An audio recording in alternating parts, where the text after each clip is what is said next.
Assalamualaikum warahmatullahi wabarakatuh. Innal hamdalillah nahmaduhu wa nasta'inuhu wa nastahdihi wa nastaghfiruh wa na'udzu billahi min shururi anfusina wa min sayyiati a'malina may yahdihillahu fala mudilla lahu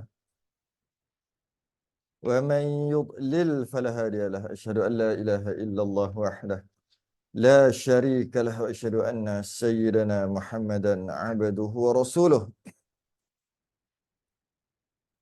اللهم صل وسلم وبارك على سيدنا محمد الفاتح لما أغلق والخاتم لما سبق ناصر الحق بالحق والهادي إلى صراطك المستقيم صلى الله عليه وعلى آله وأصحابه حق قدره ومقداره العظيم.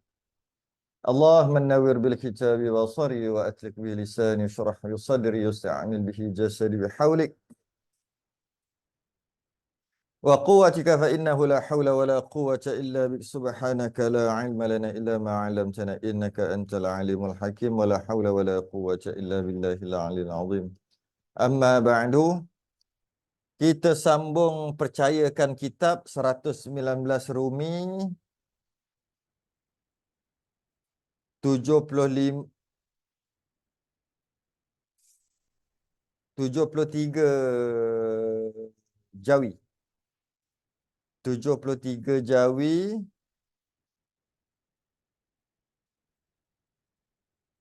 73 Jawi 119 Rumi. Kita bahas berkaitan dengan percaya pada kitab. Tak berat dah pun. Kita pun dah, semua kita dah tahu. Cuma kita nak lalu secara berkitab aja bab ni. Bab kitab ni. InsyaAllah kita habiskan malam ni juga kot bab kitab. Tengok sempat ke tak sempat. Sebab dia tak adalah yang sukar sangat pun.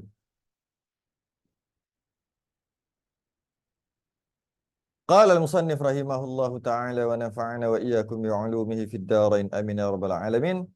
Percayakan kitab. Antara rukun iman. Percaya kepada kitab.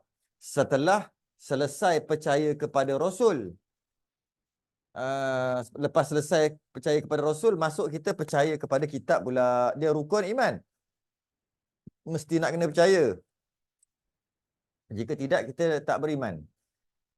Kita dipanggil tidak beriman jika tidak percaya kitab. Kitab tu apa? Mari kita tengok. Adalah maksud dengan kitab di sini, percayakan kitab. Okey, apa maksud kitab? Maksud kitab di sini ialah hukum-hukum, ajaran-ajaran, nasihat-nasihat, kisah-kisah dan lain-lain yang mengandungi berbagai-bagai hikmah yang diturunkan oleh Allah Subhanahu Wa Taala kepada rasul-rasulnya. Jadi kitab ni bukan buku lah, bukan macam ni lah. Ni kitab, bukan. Kitab yang dimaksudkan percaya pada kitab tu, yang dimaksudkan percaya kepada kitab, bukan percaya pada Quran tu. Ni Quran ni macam Quran kitab, bukan. Habis tu, maksud percaya pada kitab. Hukum-hukum, hukum hakam, ajaran-ajaran, nasihat-nasihat, kisah-kisah yang terdapat dalam Quran, yang terdapat dalam kitab-kitab. Kitab-kitab tu, kita sebab kalau kita sebut kitab, kitab membawa maksud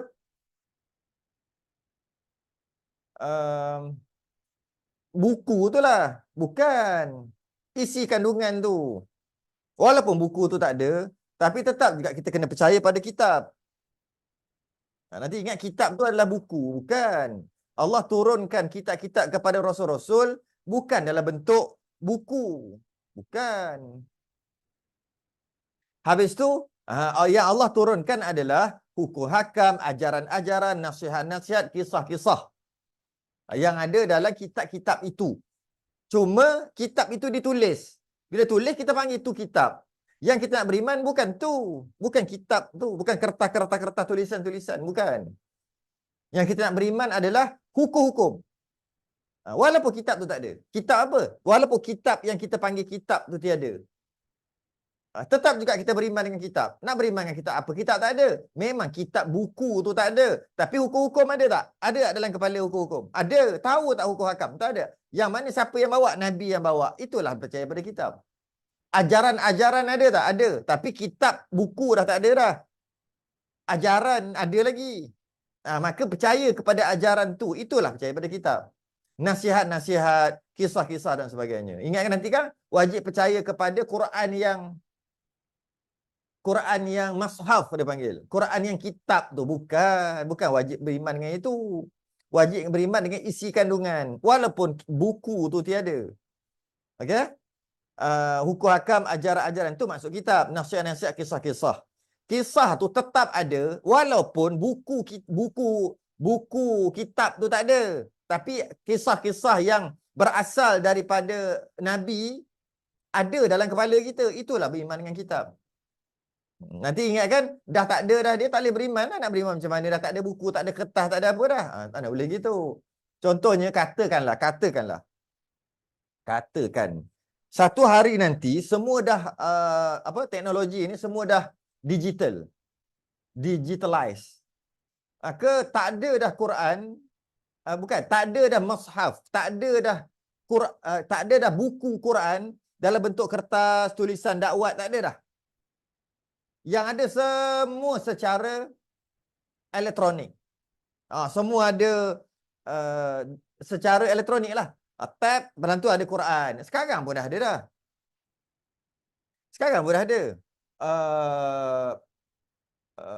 Iaitu boleh kalau kita pecahkan tab tu, gadget tu, kita pecahkan, tak ada pun kita tengok ayat-ayat Quran dalam tu. Kan? Jadi, adakah kita nak kena beriman dengan apa pula? Dengan gadget?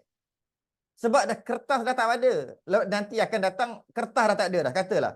Memang tak ada kertas. Sebab nak buat kertas ni perlu kepada tebang pokok. Jadi akan datang semua digital.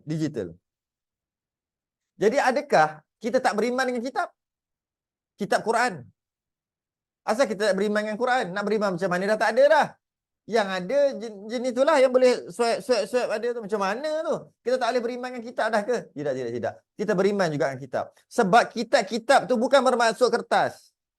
Sebab sekarang ni kertas. Dulu bukan kertas. Dulu pelepah kurma. Dulu kulit pokok. Macam-macam dulu. Tulis atas kulit binatang.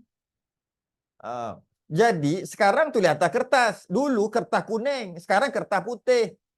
Ada sikit berubah, bianya berubah. Akan datang tak ada dah kertas ni tak ada dah. Paper dah tak ada dah. Bila paper dah tak ada, semuanya akan baca Quran melalui gadget dah waktu tu.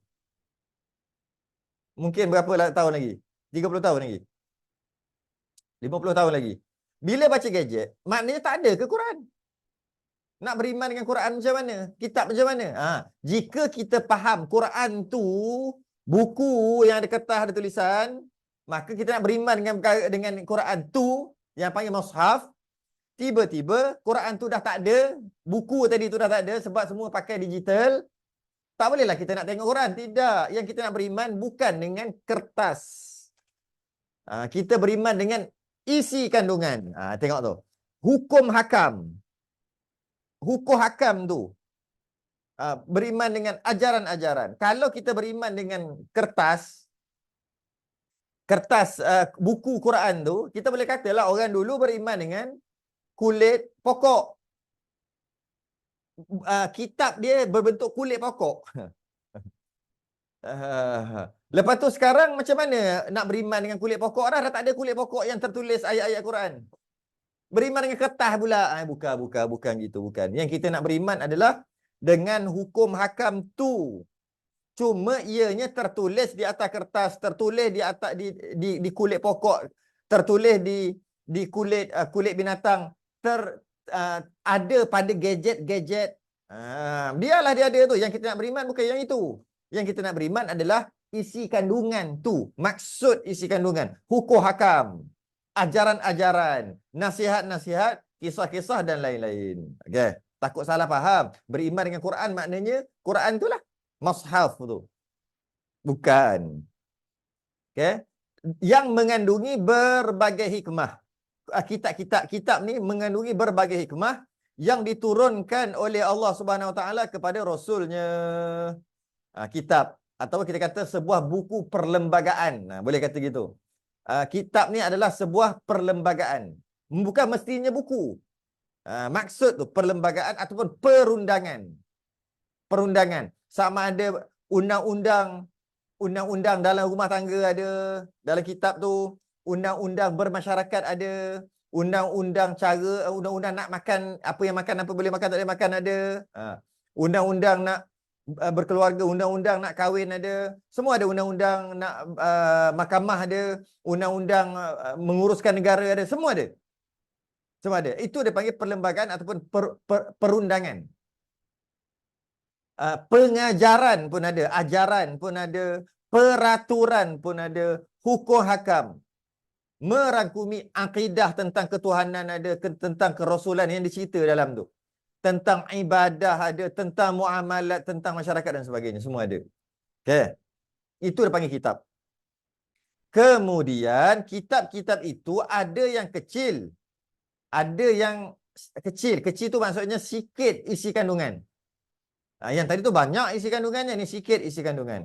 Sebagai pekeliling. Jika pekeliling-pekeliling, jika satu dinamakan sahifah dan jika banyak disebut suhuf. Jamak lah, banyak tu plural. Jadi suhuf ni jamak bagi perkataan sahifah. Maksudnya pekeliling ataupun lembaran-lembaran. Orang sekarang cakap scripture. Scripture. Dia sekadar sikit lah. Isi kandungannya sikit. Yang ada hukum hakam sikit berkaitan dengan manusia. Tapi tak lengkap lah. Tak seperti kitab. Kitab lebih lengkap daripada suhuf. Kepingan-kepingan risalah. Suhuf ni yang ditulis pada kepingan-kepingan risalah. Kepingan-kepingan lembaran. Beberapa lembar. Ada pengajaran, ada hukum hakam tapi tak berapa lengkap. Okay, itu dia panggil suhuf. Jadi beza kitab dengan suhuf, kitab tu lebih lengkap daripada suhuf. Suhuf tu dia ringkas-ringkas je, selai dua helai je lah. Gitu lebih kurang. Setengah qaul ulama mengatakan ada 100 suhuf. Manakala setengah yang lain mengatakan ada 110 suhuf. Banyak juga. 10 diturunkan kepada Sayyidina Adam AS. Nabi Adam ada 10 suhuf. Nabi Adam tak ada kitab. Tak diturunkan kitab padanya. 50 diturunkan kepada Sayyidina Syith. Siapa Sayyidina Syith ni?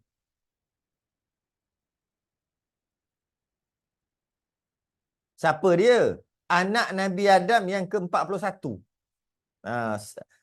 Syith ni. Seorang Nabi. Anak Nabi Adam ada 41 orang. Yang ke-41 tu. Anak Nabi Adam semuanya kembar. Laki perempuan, laki perempuan, laki perempuan. Seorang je yang lelaki tak kembar-kembar. Nabi Syith tu lah yang ke-41. Dia adalah seorang Nabi. Anak-anak Nabi Adam yang lain bukan Nabi. Ya. 50 diturunkan kepada Sayyidina Syith, Nabi Syith. 10 suhuf diturunkan kepada Sayyidina Ibrahim. Yang kita baca Suhufi Ibrahim wa Musa. Itu lah tu. Suhuf Ibrahim dan Suhuf Musa. 30 diturunkan kepada Sayyidina Idris alaihissalam. 10 diturunkan kepada Sayyidina Musa alaihissalam. Sebelum Nabi Musa terima Taurat, kitab, Nabi Musa terima suhuf dulu. Di sisi qaul yang mu'tamad, tiada diketahui berapa banyak bilangannya. Bilangan suhuf, bilangan kitab, tak tahu banyak mana. Andai kata wajib atas tiap-tiap mukallaf percayakan ada banyak suhuf yang diturunkan oleh Allah Subhanahu Wa Taala kepada nabi-nabi dan rasul-rasulnya dengan jalan ijmal, secara rangkum, secara umum. termasuklah 110 yang disebutkan itu. Kita wajib beriman Allah, kita wajib beriman Allah ada turunkan, bukan, kita wajib beriman dengan semua suhuf, semua kitab yang Allah turunkan, berapa banyak sekalipun. Tak kira berapa banyak. Cuma berapa tak tahu. 110, ada ulama kata 110. Kalau lebih sekalipun aku beriman dengan semua suhuf-suhuf yang Allah turunkan, dan aku beriman dengan semua kitab-kitab yang Allah turunkan kepada rasul-rasulnya. Berapa sekalipun. Secara ijmal dipanggil. Adapun kitab yang besar, adapun kitab yang besar kekal disebut kitab jua. Oh gitu. Jadi kalaulah sekadar lembaran-lembaran scripture yang tak lengkap tadi, orang tak panggil kitab, orang panggil suhuf. Sedangkan dalam tu ada juga hukum, dalam tu ada juga kisah-kisah dalam suhuf. Tapi tak panggil kitab sebab dia tak lengkap, dia kecil. Kalau kita nak kata ditulis atas lembaran, dia adalah 10 helai, macam tu je. Dipanggil suhuf.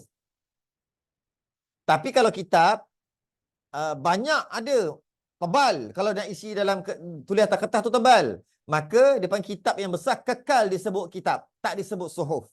Disebut kitab. Jadi kalau nipis-nipis disebut suhuf, kalau tebal-tebal disebut kitab. Bendanya sama. Iaitu ada tentang hukum hakam dalam suhuf ke dalam kitab, ada berkaitan dengan pengajaran, ada berkaitan dengan kisah-kisah dan sebagainya. Sama je. Cuma bezanya sikit dengan banyak isi kandungan. Maka wajib atas tiap-tiap mukallaf mengetahui dan percayakan dengan tafsil satu persatu, detail, iaitu 4. Yang fardu ain wajib tahu 4 secara detail. Secara umum tak kisahlah banyak mana kitab sekalipun, tak kisahlah banyak mana suhuf pun, semua aku beriman. Secara umum. Secara detailnya wajib tahu 4. Kalau tidak berdosa. Iaitu Taurat diturunkan kepada Sayyidina Musa alaihissalam dalam bahasa Qibti. Dalam bahasa Mesir purba. Qibti ni. Mesir purba. Diturunkan kepada Sayyidina Musa alaihissalam, Nabi Musa. Namanya Taurat. Bahasanya ditulis tu bahasa Qibti. Yang mana Nabi Musa pergi ke Tur Sina. Kan? Dan Nabi Musa tengok cahaya dan sebagainya. Itu Nabi Musa akan menerima di situ suhuf, kadang-kadang terima kitab. Mula-mula terima suhuf dulu, lepas tu baru terima kitab. Yang kedua, Zabur diturunkan kepada Sayyidina Daud alaihissalam dengan bahasa Ibrani. Zabur. Injil diturunkan kepada Sayyidina Isa alaihissalam dengan bahasa Syriani. Al-Quran diturunkan kepada Sayyidina Muhammad sallallahu alaihi wasallam dengan bahasa Arab. Okay, kita baca satu-satu. Kitab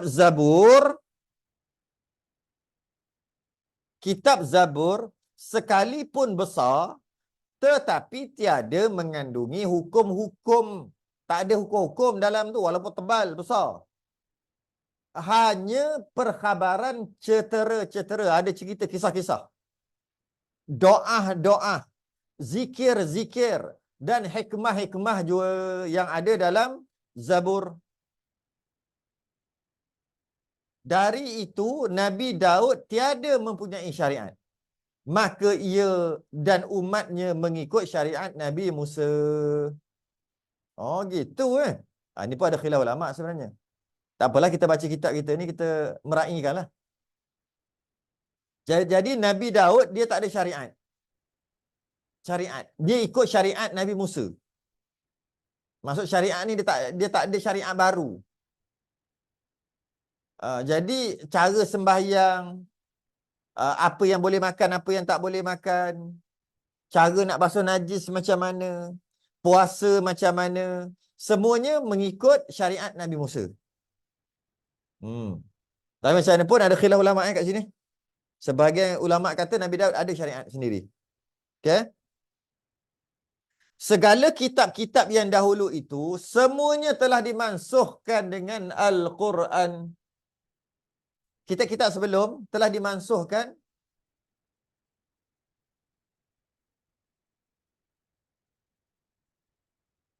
kiranya sambung syariat Nabi Musa. Ya. Segala kitab-kitab yang terdahulu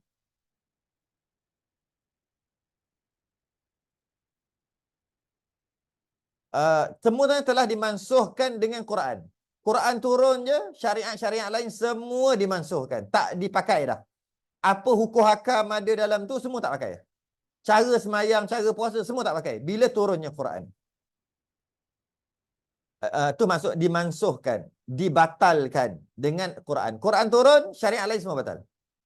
Malah Nabi Isa nanti bila dia turun untuk bunuh Dajjal akhir zaman, dia akan sembahyang ikut cara kita.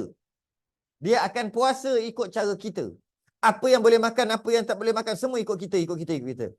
Tak ikut Nabi Isa punya syariat. Sedangkan Nabi Isa ada syariat ada sendiri. Sebab turunnya Quran membatalkan semua syariat terdahulu. Kitab-kitab itu kalam Allah yang tiada berhuruf dan bersuara. Itu diturunkan dari Lauhul Mahfuz kepada satu tempat bernama Baitul Izzah dekat langit dunia. Kemudian dari situ dibawa Jibril sedikit demi sedikit kepada Nabi-Nabi dan Rasul-Rasul menurut keadaan dan masa. Asalnya kitab-kitab ni, kalamullah, kitab-kitab ni semua ada di Lauh Mahfuz atas daripada langit ketujuh. Kemudian bila adanya dilantiknya menjadi Rasul, mana-mana Rasul lah yang ada kitab ni, maka diturunkan ke Baitul Izzah, langit dunia. Kemudian ada di situ. Apabila Rasul-Rasul tu berlaku apa-apa-apa, maka Jibril buat turun daripada situ. Daripada situ. Turun sikit-sikit bergantung kepada kisah apa atau cerita apa atau masalah apa yang berlaku pada waktu itu. Termasuk Quran. Yang kedua Taurat. Taurat itu satu kitab Allah Ta'ala yang ia turunkan kepada Nabi Musa untuk menyatakan hukum-hukum syarak. Ada hukum syarak dalam syariat Nabi Musa. Dan i'tiqad yang sahih di dalamnya, pegangan yang sahih. Ada memberitakan, dan dalam tu juga ada memberitakan seorang Nabi akan zahir, akan lahir daripada keturunan Ismail. Iaitu ialah Nabi Muhammad SAW. Dan di dalamnya ada memberi isyarat bahawa Nabi kita itu akan datang membawa syariat baru. Dalam apa ni? Dalam Taurat. Ada cerita dah. Sedangkan Taurat tu diutuskan untuk Bani Israel. Bani Israel ni adalah anak cucu Nabi Yaqub. Yang ayahnya adalah Nabi Ishaq. Dan adik-beradik Nabi Ishaq adalah Nabi Ismail. Jadi daripada adik-beradik Nabi Ishaq adalah Nabi Ismail. Nanti daripada Nabi Ismail tu akan terlahirlah seorang Rasul akhir zaman. Ada tertulis dalam Taurat. Alladzina atainahumul kitaba ya'rifunahu kama ya'rifuna abna'ahum. Dalam Taurat dah ada, malah pengikut-pengikut Nabi Musa, mereka yang mengikuti Taurat, mereka kenal sangat Nabi. Sebab ada dalam kitab suci. Nabi kita. Diorang kenal sangat Nabi Muhammad. Macam mana diorang boleh kenal? Sebab ada dalam kitab suci mereka. Dan mereka lebih kenal daripada abna'ahum. Mereka lebih kenal daripada anak-anak mereka. Kalau seorang bapa kenal anak, dia kenal anak dia takkan dia tak kenal. Macam-macam dia kenal. Rupanya, perangainya, semua dia kenal. Tapi berbanding dia kenal anak dia dengan dia kenal Nabi Muhammad, dia lebih kenal Nabi Muhammad. Sebab hari-hari dia baca kitab suci. Tapi mereka tak nak terima juga. Sebab mereka tak nak terima Nabi Muhammad tu sebab bukan daripada keturunan Bani Israel. Daripada keturunan Arab, iaitu Nabi Ismail. Dia tak boleh terima yang itu. Tapi dia tahu. Dia tahu. Memang ada dalam kitab suci dia. Itu yang dia ubah tu. Bahawasanya Taurat yang ada sekarang ini telah dipinda dan diubah-ubah. telah dipinda dan diubah-ubah setengah daripada tanda menunjukkan berubahnya di dalam kitab-kitab Taurat yang ada sekarang ini, tidak ada sebut syurga, neraka dan hari kiamat. Kalau boleh tengok Taurat sekarang, maksudnya Taurat yang telah diubah tu lah. Kalau boleh baca lah, dalam Taurat tu tak ada sebut syurga, tak ada sebut neraka, tak ada sebut hari kiamat. Sedangkan Nabi Musa ada menyebut perkara ini. Itu antara tanda atau bukti bahawasanya telah dipinda, telah diubah. Telah diubah Taurat tu. Tak ada cerita syurga neraka dalam Taurat. Saya tak tahulah dalam kitab tulis gitu. Tak ada cerita hari kiamat, Armageddon. Tak ada. Itu antara tandanya. Memang telah diubah Taurat. Yang ketiga, bahawa Injil. Yang ketiga, bahawa Injil itu mengandungi segala hakikat-hakikat. Menyeru kepada mengesakan Tuhan. Dalam Injil tu, Nabi Isa sendiri bawa supaya mengesakan Allah.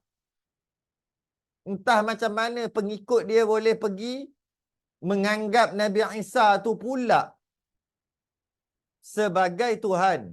Sedangkan dalam Injil tu menyeru untuk mengesakan Tuhan. Dan memansuhkan setengah hukum yang ada di dalam Taurat.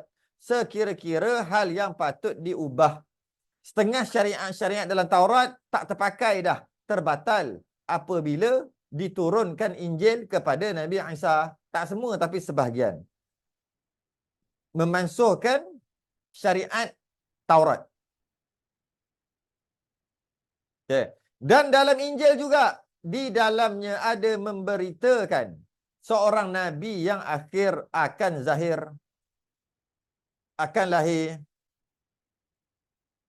Seorang Nabi akan lahir nanti, akan terzahir nanti.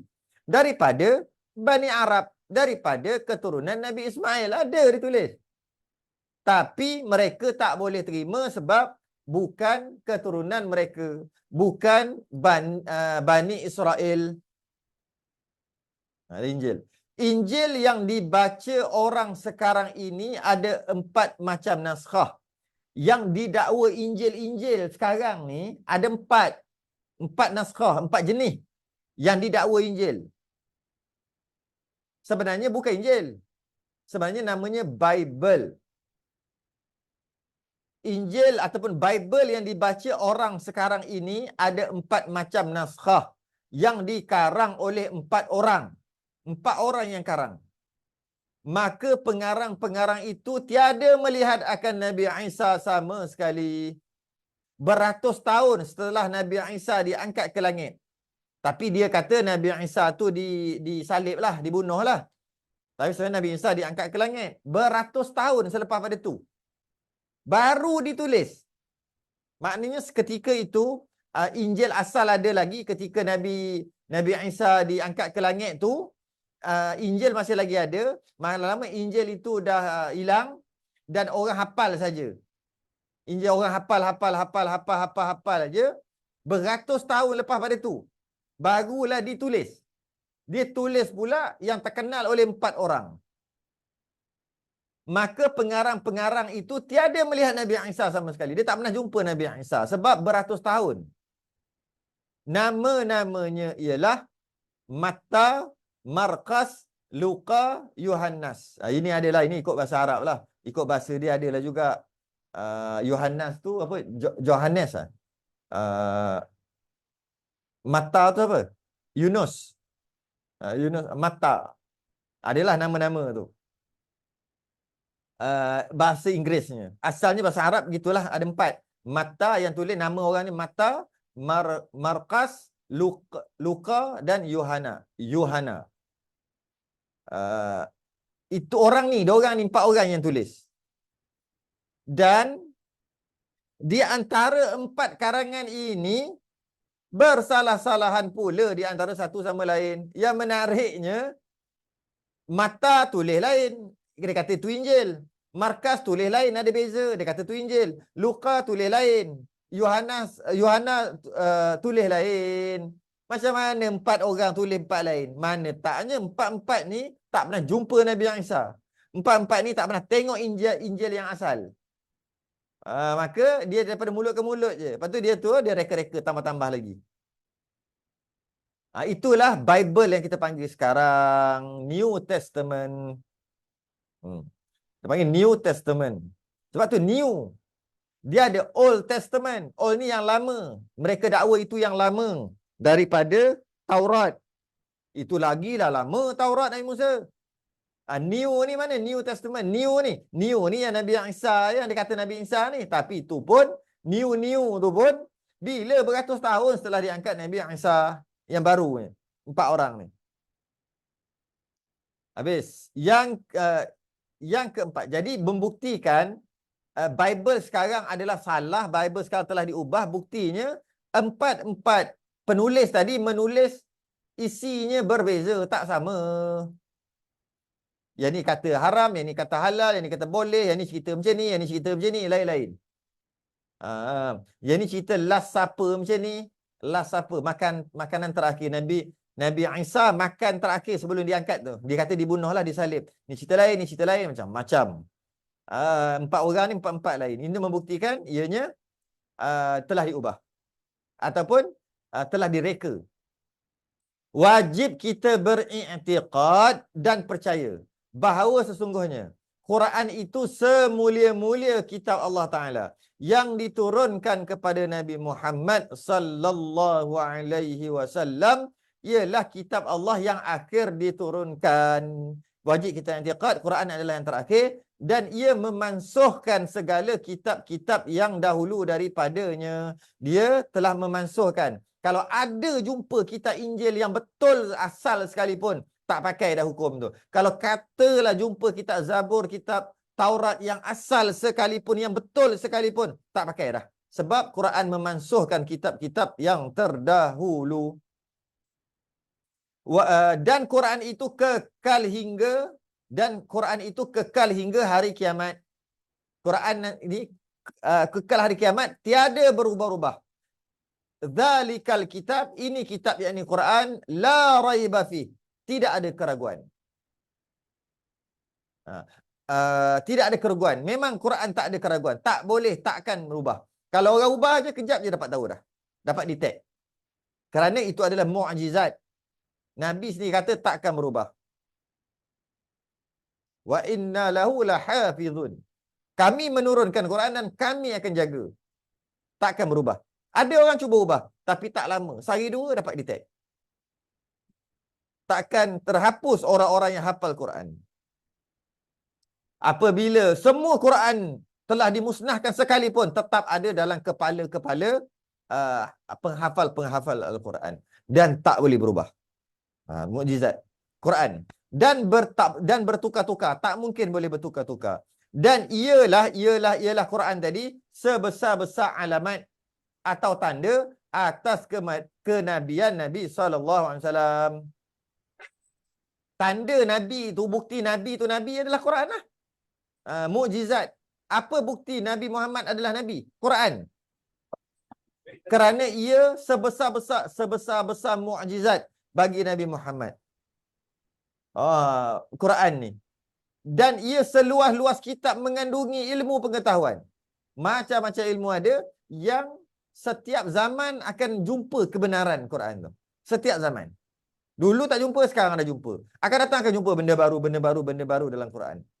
Sebanyak-banyak manfaat. Banyak manfaat yang ada dalam Quran. Yang boleh dapat daripada Quran. Banyak manfaat. Setinggi-tinggi kemuliaan. Quran malah mukjizat kalamullah tinggi kemuliaannya. Dan mengandungi di dalamnya ajaran. Dalam tu ada cara ajaran-ajaran lah. Hukum hakam. Tauladan yang baik ada dalam Quran. Hukum hakam ada dalam Quran. Tegah-tegah apa yang boleh buat, apa yang tak boleh buat ada dalam Quran. Perintah-perintah apa yang suruh buat, yang perlu dibuat ada dalam Quran. Wa'ad, janji wa'ad ni balasan baik. Sekejap, wa'ad. Mana wa'ad? Wa'ad, janji balas baik. Ya. Wa'id, wa'id. Janji balas baik dan janji balas seksa. Kalau buat gini, ancaman-ancaman lah. Buat gini maka neraka. Buat begini haram. Buat begini dapat syurga dan sebagainya. Dan sebagainya. Tu Quran. Quran sebesar-besar mukjizat. Sungguhnya Quran itu sebesar-besar mukjizat.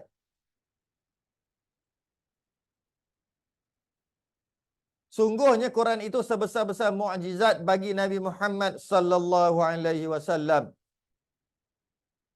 Kerana mukjizat yang lain-lain telah lenyap. Air yang keluar kot celah jari Nabi itu dah lenyap. Nabi belah bulan dah tak boleh tengok. Mukjizat Nabi cedok makanan tak habis-habis. Bekas kecil aja. Boleh makan berpuluh orang sahabat.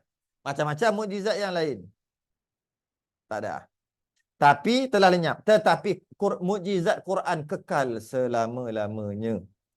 Sesuai dengan akal. Dan Quran tadi sesuai dengan akal. Sesuai dengan akal kita. Maksudnya masuk akal.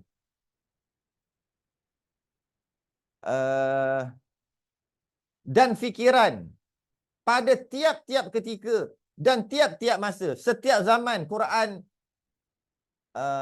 sesuai setiap zaman. Relevan setiap zaman.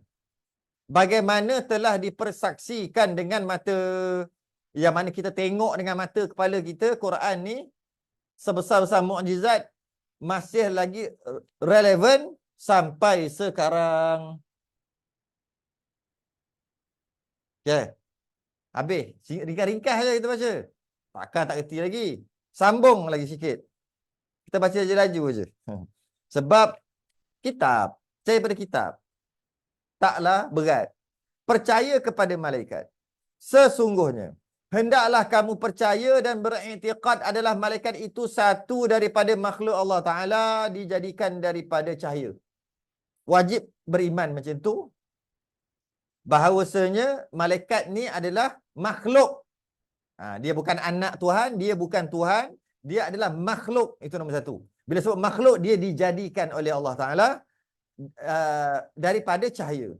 Mereka itu tiada makan. Malaikat tu tak makan. Tiada minum. Bukan lelaki dan bukan perempuan. Tapi bukan bermakna khunsa.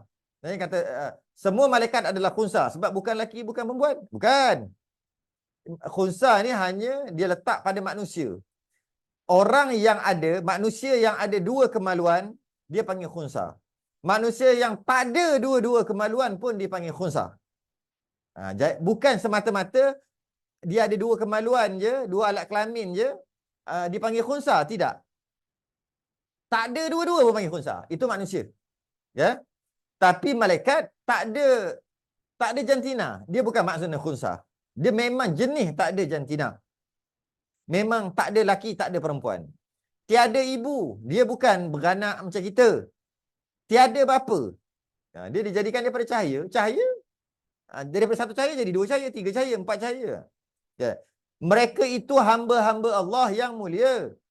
Tiada sekali-kali menderhaka kepada Tuhan. Malaikat ni.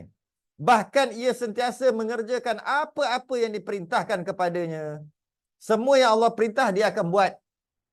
Sebab dia tak ada nafsu. Dia hanya ada akal dan dia hanya patuh pada perintah Allah. Sebagaimana firman Tuhan. La ya'sunallaha ma amarahum wa yaf'aluna ma yu'marun.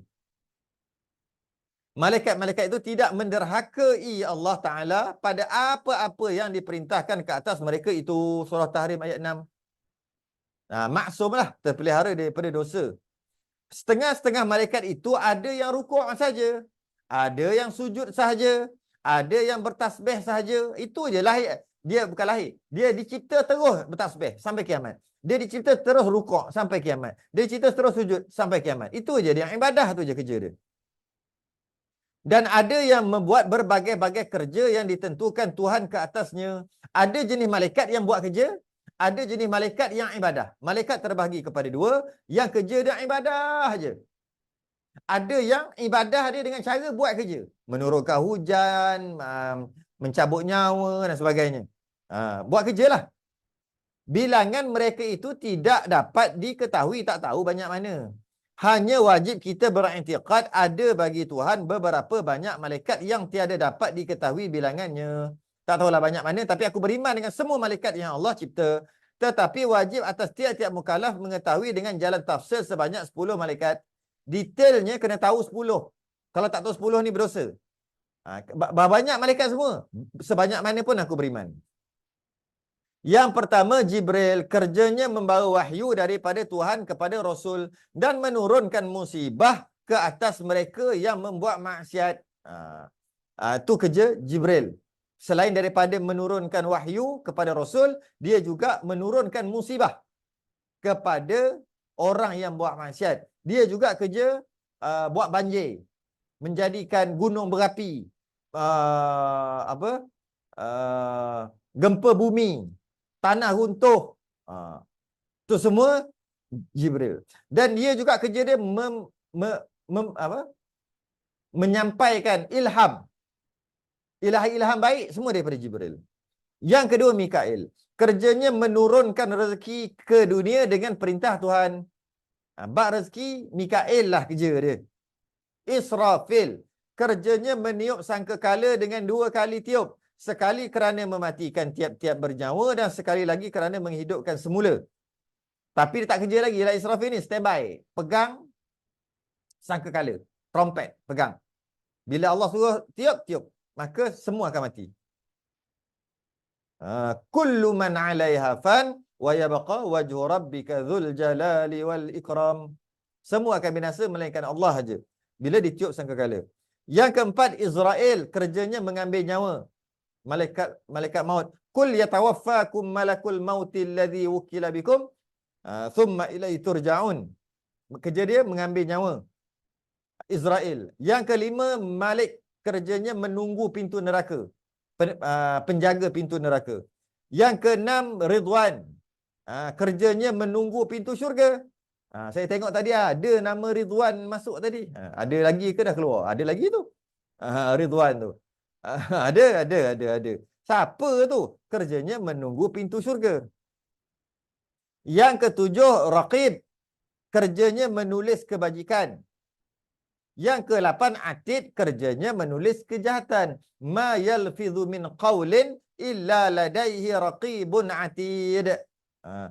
Takkan terlepas. Apa-apa yang orang buat, orang cakap, semua akan ditulis oleh Raqib Atid. Yang ke-9, Munkar. Kerjanya menyoal mereka yang mati dalam kubur. Yang ke-10, Nakir. Kerjanya menyoal mereka yang mati juga dalam kubur. 10 ni wajib beriman. Kena tahu nama dan kena tahu kerja apa. Kalau tidak, berdosa. Manusia boleh nampak malaikat. Kiranya keadaan malaikat itu berupa seperti asalnya, niscaya manusia tidak boleh nampak. Kalau malaikat tu rupa asal, manusia biasa tak boleh nampak, melainkan anbiya jua. Melainkan para nabi. Para nabi boleh nampak. Tapi kita tak boleh nampak malaikat pada rupa asal. Tak boleh. Para nabi boleh. Sebab kekuatan mata dia, Allah bagi sangat kuat. Kali 70. Daripada kita. Maka kita tak kuat untuk melihat jisim latif yang dicipta malaikat dengan jisim latif. Kita tak nampak. Tak boleh tengok. Kerana jisim malaikat itu terlalu halus, latif. Sama juga seperti manusia tidak boleh nampak angin. Padahal angin itu ada penuh di dalam dunia ini kerana keadaannya halus. Perumpamaannya macam tak boleh tengok angin kan? Tak boleh tengok virus. Kenapa? Kerana terlalu halus. Malah malaikat lagi halus. Ini perumpamaan je, bukan malaikat buat daripada angin, bukan. Lagi halus daripada angin. Maka tak boleh nampak, mata kita tak kuat. Tetapi jika malaikat itu berupa dengan rupa jisim yang kasar, jisim kasarlah, okay? Seperti berupa manusia, maka pada ketika itu dapatlah manusia melihat akan dia.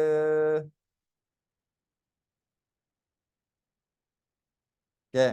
Kalau dia berupa manusia, bolehlah tengok. Antara yang boleh tengok, Nabi, bukan, Nabi memang boleh tengok sama ada rupa asal ataupun telah dia menyerupai manusia.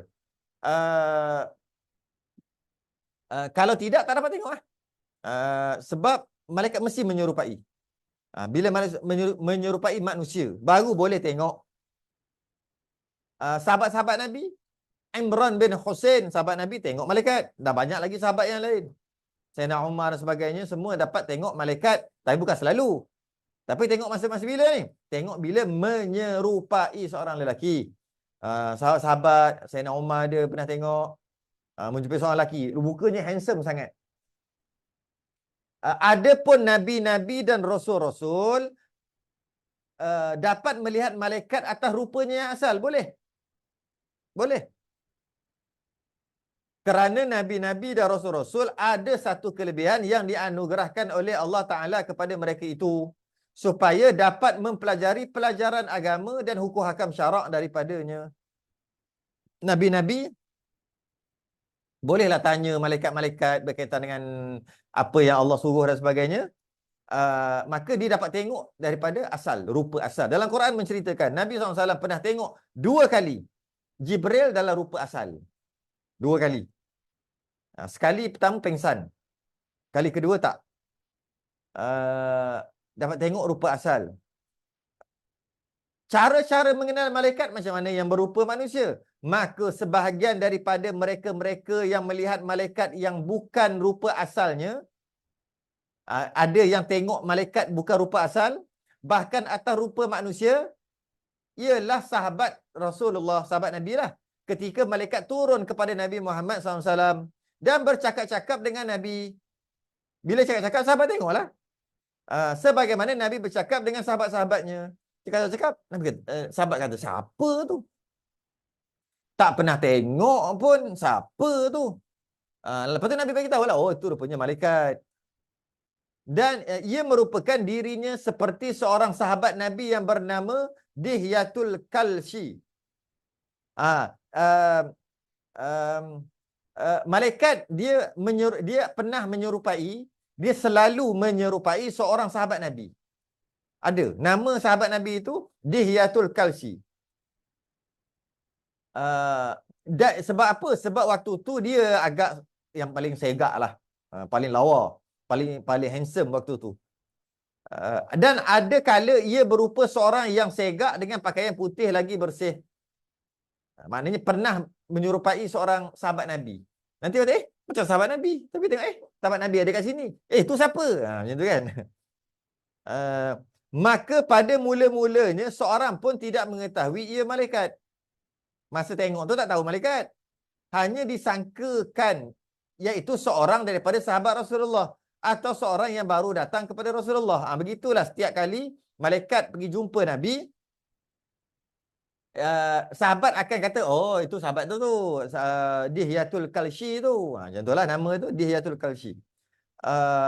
Ataupun, oh siapa ada orang tu, orang jauh jumpa Nabi tu. Sahabat akan kata macam tu dulu ketika kejadian tu. Tetapi kemudian daripada ia telah meninggalkan Nabi, lepas dia pergi, maka Rasulullah pun mengkhabarkan dan menerangkan yang datang itu malaikat Jibril. Ini kisah hadis Jibril ni lah. Kita baca banyak kali dah hadis Jibril ni. Nabi tengah duduk bersama sahabat, Jibril datang bagi salam, tanya tentang apakah dia iman, apakah dia Islam, apakah dia ihsan. Nabi pun jawab. Kemudian tanya bila hari kiamat. Tu kan kisah dia panggil hadis Jibril. Kisah tu lah. Lepas pada tu baru Sayyidina Umar tanya siapa tu. Nabi kata itu adalah Jibril. Dia mengajar kamu agama kamu. Secara ringkas begitu je lah. Percaya pada malaikat. InsyaAllah kita sambung bulan Ramadan nanti. Hari kiamat. Hari kiamat. Kemudian kepercayaan terhadap hari yang kemudian. Hari kiamat lah tu. Kemudian qada dan qadar sikit secara ringkas. Kemudian asy-syafa'ah. Kemudian habis penutup. Tak tahulah, mungkin boleh habis bulan Ramadan. Mungkin tak boleh habis. Allah alam. Kalau bulan Ramadan nanti, mungkin kita panjangkan sikit ke. Bulan Ramadan ni, selain daripada ibadah sembahyang, ibadah yang besar pahala lagi daripada sembahyang tarawih itu adalah majlis ilmu. Sembahyang tarawih tu besar dah. Bulan Ramadan, majlis ilmu lagi besar daripada sembahyang. Mungkin kita panjangkan sikit kot. Bila lagi nak pahala lebih? Gitulah. Uh, hari kiamat. Tengoklah, pukul berapa? Uh, pukul berapa? Saya rasa pukul 10, tapi saya tak tahu lagi.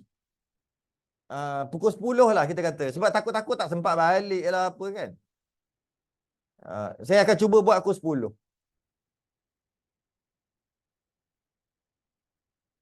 Macam tak sempat pukul 10. Jadi senang kata dia antara 10 sampai 10.30. Macam itulah. Sebab kalau pukul 11 lambat sangat. Pukul 11 pukul 12 ngantuk dah. Memanglah mula-mula ni semangat. Masuk hari minggu yang kedua mengantuk dah. Tak puasa pun ramai dah mengantuk time macam ni. Ramai dah tidur ni. Jadi saya cubalah. Tak tahulah. Dari antara pukul 10, 10.30 antara tu. Nanti dah mula nanti baru kita cerita pukul berapa. Sebab hari Selasa ada soal jawab macam biasa. Hari Rabu ada bahid macam biasa. Hari Khamis ada pengajian Risalah Tauhid macam biasa.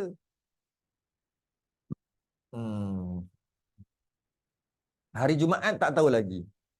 Hari Sabtu ke nak bawa yang lain ke nak rehat ke, tengok macam mana dulu. Setakat ni Selasa, Rabu, Khamis pukul 10 hingga 10.30. Pukul 10 atau 10.30 tengok keadaan nanti. Berjalan seperti biasa. InsyaAllah. Jadi kita tangguh dululah setakat ni. Tersambung bulan Ramadan nanti. Mudah-mudahan Allah bagi kekuatan untuk kita beribadah dan lebih-lebih lagi menuntut ilmu bulan Ramadan. Ada orang dia bab semayang ni dia malas. Bab semayang sunat lah. Dia malas. Tapi jangan lepas majlis ilmu. Dia rajin majlis ilmu. Maka belajarlah walaupun tak semayang tarawih. Jangan. Alam-alam malas semayang dengan pengajian pun dia tak masuk sekali. Rugi. Sebab setiap orang tak sama. Ada orang mengaji malas, belajar malas. Allah, malasnya belajar macam ni. Ada. Tapi baca Quran ini macam. Lepas kata khatam, lepas kata khatam ada. Ada orang belajar suka. Tapi baca Quran malas, semayang sunat malas. Tak apalah, mana yang rajin buatlah. Jangan kalau asal malas, satu malas semua. Setiap orang dia ada kecenderungan dia. Jangan tinggal semua. Tak boleh buat semua, jangan tinggal semua. Okay? Kita sudah dengan tasbih kafarah dan suratul subhanakallahumma.